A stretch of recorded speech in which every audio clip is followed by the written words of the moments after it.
I think we've got to stop beating up on schools, on teachers and educators. We need a generation of folks who are stronger and better than we are, and we're not going to get that if we keep blaming schools and educators and pointing fingers and blaming them for problems that are not first of their making. That is important to say. The rest of us, and I said this earlier today, the rest of us have to stop deciding whether we want to sit in the boxes or the bleachers. We've got to get out of the stands, get on the field, get off the sidelines on the field, and get in the game. And what that means is to understand that there are kids who are going to be failed even by good schools with high-quality teaching. And that's an assertion that's really troubling, given the fact how much we believe that we ought to work for good schools with high-quality teaching. There are three sets of kids who are going to be failed. One, those kids who start off so far behind that they can't catch up. They just cannot catch up in 3 years. And it is not because of the kids. It's because, one, they're so far behind that to get them to catch up, we'd have to invest significantly more resources than we're willing to.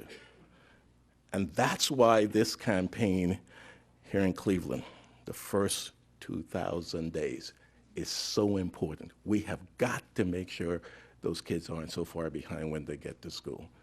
Second, those kids who are falling farther behind during the school year because they're missing too many days of school. Chronic absence is an epidemic all across the city. It is all across this country.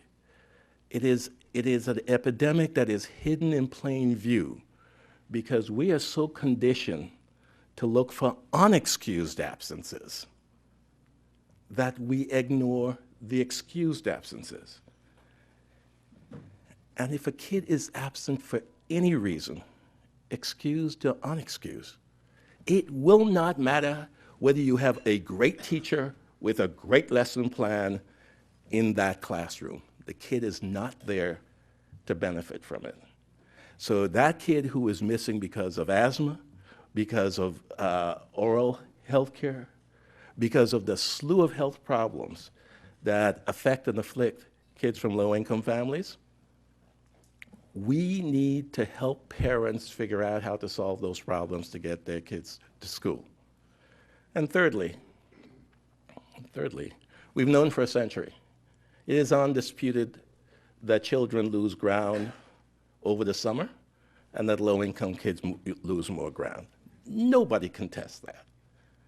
And yet, no city in this country has organized itself to provide what is being called the community wraparound to take care of kids during the summer.